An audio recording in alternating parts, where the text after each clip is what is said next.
Samhain isn't evil spirits. It's the unconscious mind. We're all afraid of the dark inside ourselves. Halloween 2 continues where the original Halloween left off. Laurie is taken to a hospital, and while on the hunt for Michael Myers, who vanished at the end of the first movie, Dr. Loomis learns that the reason Myers is targeting Laurie is because she is his younger biological sister. Meanwhile, Michael has tracked Laurie down to the hospital she was taken to, and after killing almost all the staff, he sets his sights back on Laurie to try to kill her once again.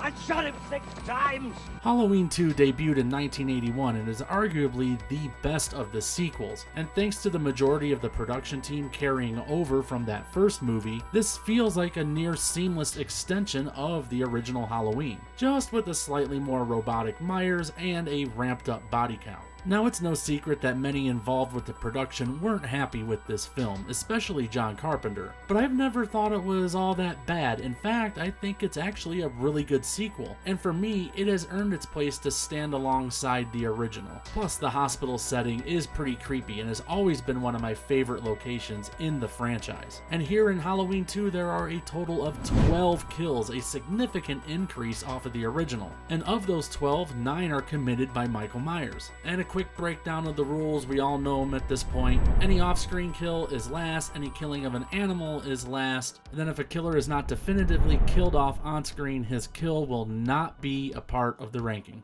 But now that we got all that out of the way, let's dive into this ranking. It's time, Michael. Coming in at number 10 is the killing of Nurse Alves. Now, Mrs. Alves is the head nurse and one of the many medical side characters in this movie who also, at one point or another, attend to Laurie Strode as she recoups from her injuries sustained in the original Halloween. And her kill or death is last because it's off-screen, obviously, and we aren't aware that she even died at all until Jimmy stumbles upon her body bleeding out in one of the surgery rooms. Now, I'll give this kill points for creativity. It works within the context of the movie. We obviously didn't have to see her die, and honestly, I think it probably would have been weird seeing Michael go through the process of puncturing a vein with a needle and attaching the plastic tubing and all that crap. And that's after, I'm guessing, he knocked her out with an anesthetic, because who sits still and lets someone do this to them? But yeah, an odd creative kill, but unfortunately, something's gotta be last. Coming in at number 9 is the killing of Dr. Mixture. And yet another side character killed off screen. This time it's the drunk off his ass Dr. Mixture. Get it? Mixture? Anyways, he's the man who miraculously, through all that booze, stitched up Laurie and also knocked her out for half the film. He's been at the country club. I think he's drunk.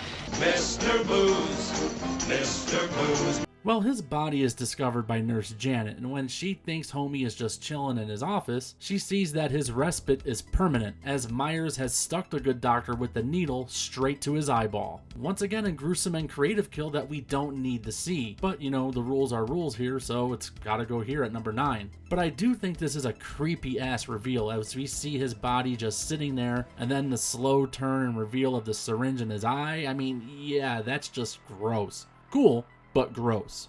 Mr. B-double-O-Z, don't ever choose. Coming in at number 8 is the killing of Alice Martin. Who is it? So right at the beginning of this movie, we are in Michael's POV as he leisurely flees the ending of the original Halloween and steals some old lady's sandwich knife. Coming for you.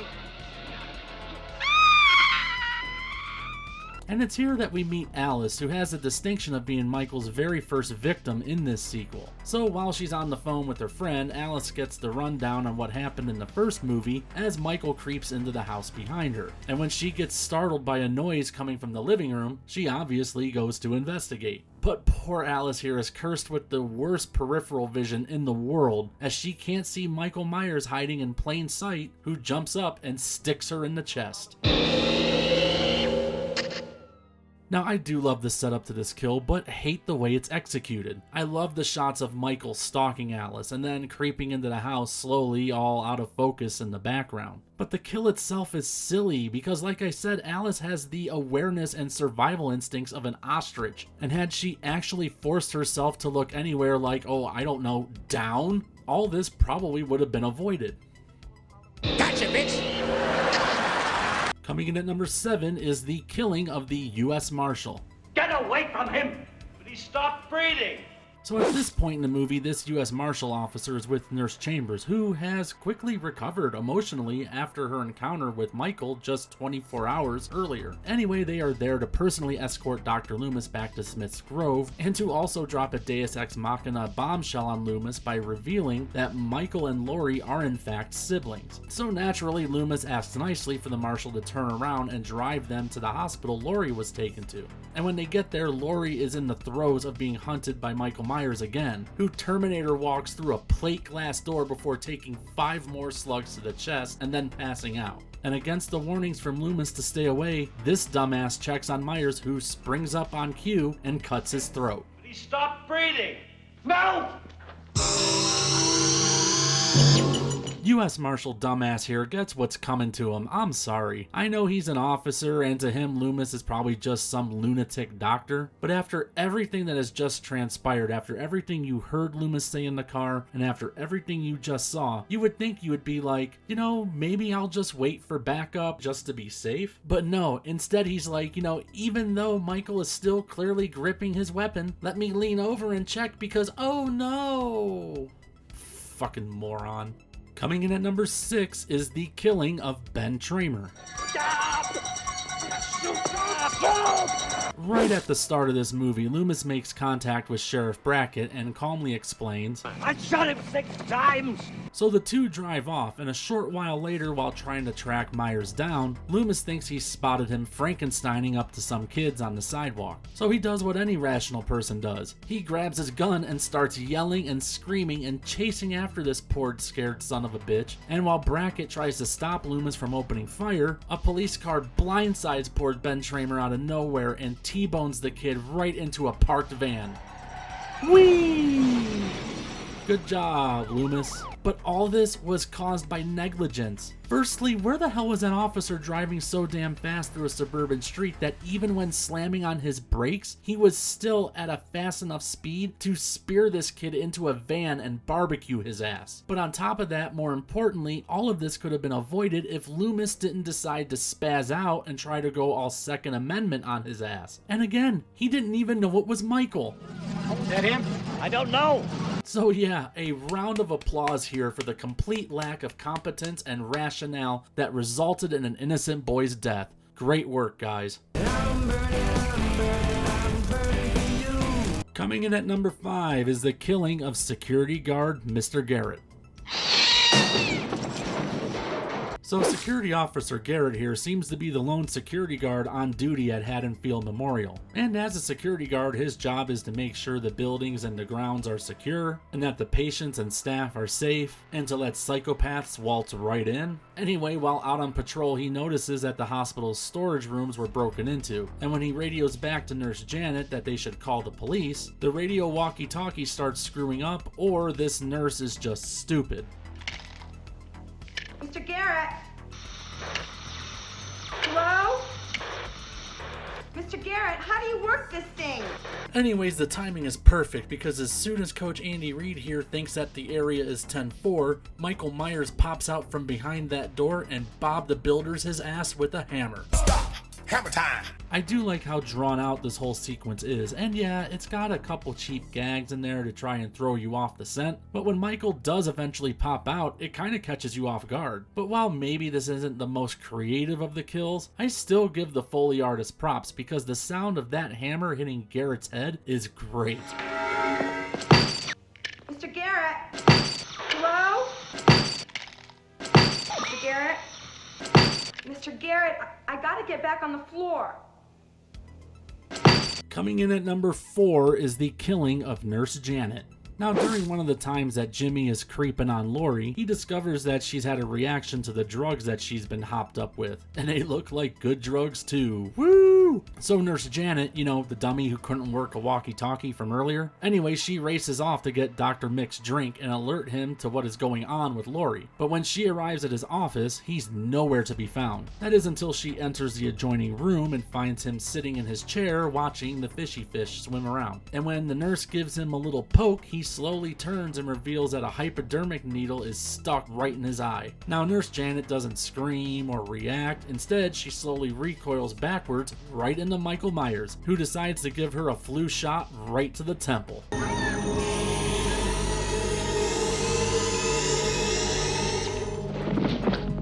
Now, even though the payoff to all this is a recycled shot and effect from the original, it's still pulled off masterfully and is very effective. Like the whole build up to it with the shots of the shower running and then Dr. Mixture's body just sitting there in the chair. It's just an unsettling and creepy vibe. But I do have to say, Mikey is really stepping up the creativity in Halloween 2 with these kills. And death by hypodermic needle has always been one of my favorites. Pump it up. Coming in at number 3 is the killing of Nurse Jill. Mr. Garrett?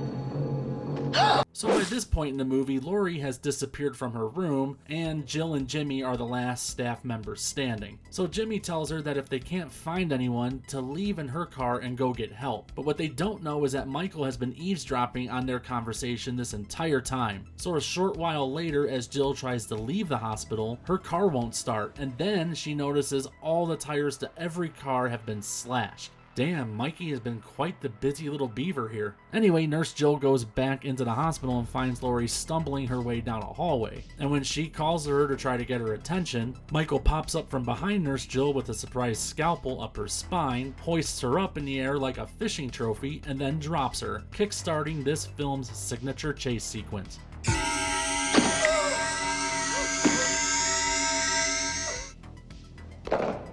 Now, I almost put the Nurse Janet hypodermic kill above this one, but the more I sat back and thought about it, the more I thought about how iconic this kill is, so it was hard for me to keep it out of the top 3. Plus, I do love the shoes falling off. I mean, that is such a darkly macabre punchline to have in this moment. Plus, like I said before, it's a great way to kick off one of my favorite chase sequences in the franchise.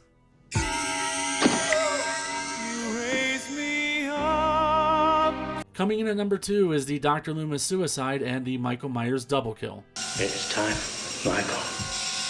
So after Michael kills Marshall Dipshit, he chases Laurie and Dr. Loomis across the hospital where they retreat into one of the surgical rooms. But ain't nothing gonna break Michael's stride and ain't nothing gonna slow him down, as he gots to keep on moving right through a fucking door the hard way. So Loomis jumps out to shoot him, but he's out of bullets, so Michael stabs him and tells his old ass to go take a nap. But as he slowly stalks his way over to Laurie, she pulls out a gun that Loomis snuck over to her, and she blasts 2 rounds straight through Michael's eyes.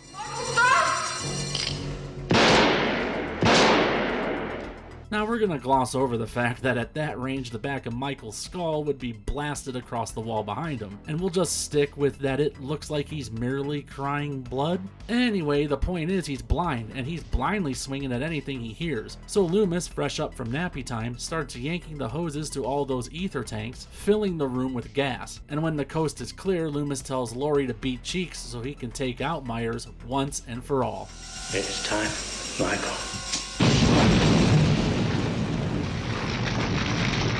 But it's not over yet, as Michael suddenly emerges through the fire and flames like Dragon Force, and looking rather thick, I might add. I guess like a ballpark Frank, he plumps when you cook him. But the fire is too much even for a Terminator like Michael Myers, and he soon falls over and dies.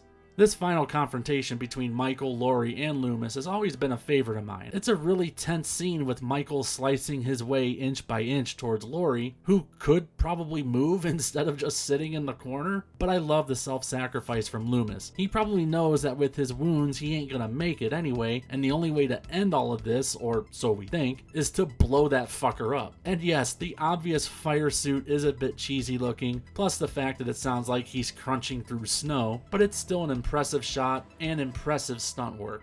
Now, before I get the obvious messages, well, actually Michael didn't die, he was alive at the beginning of part 4, One, it's widely known this was intended by the writers, director, and producer to be the end of Michael Myers. That is until poor box office for Halloween 3 resurrected him. And two, it isn't until the beginning of Halloween 4 that him surviving is even remotely explained, if at all. He's just there. Nothing here at the end of Halloween 2 teases anything that Myers is still alive. So for the intents and purposes of this film, he's dead and so is Loomis.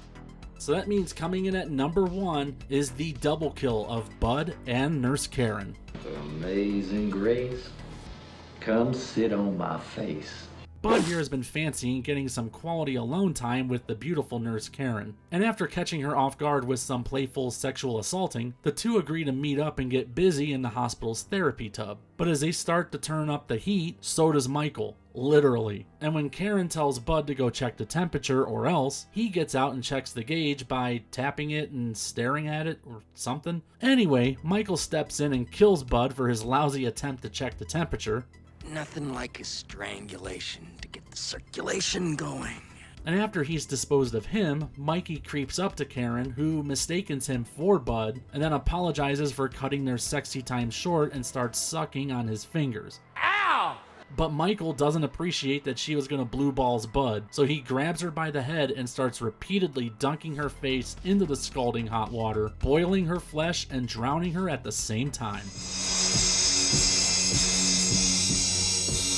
This kill narrowly edges out the Myers kill and Loomis suicide because I love everything about this scene. I love the way it's set up with Michael slowly turning up the heat to get Bud out of the pool, and in one long shot we see Michael killing him out of focus in the background, and then comes the payoff with Mikey creeping up to Karen and then dunking her and drowning her in the scalding hot water. But here's something I didn't notice until a recent watch of this. This kill of Karen is all a little bit of irony, because if you remember earlier in the film, she was bitching about a Halloween party she went to. Pinning the tail on the donkey and bobbing for apples. Actually bobbing in water, no less. So fast forward later on, how does she die? By literally being dunked into a tub of water. Just, sans the apples. I don't know how many of you watching this picked up on that, but it took me almost 30 plus years to make that connection. But that, plus the brutality of the kill itself, I mean, it's bad enough being drowned, but being drowned while at the same time getting your skin scalded off? Yeah, that's why it sits here at number 1. Well, there you have it. That was my ranking of these kills in this movie based off of nothing but my own personal preference. And please, if you did like the video, like, comment, and subscribe. And if you didn't like the video, well, go make one of your own and GTFO.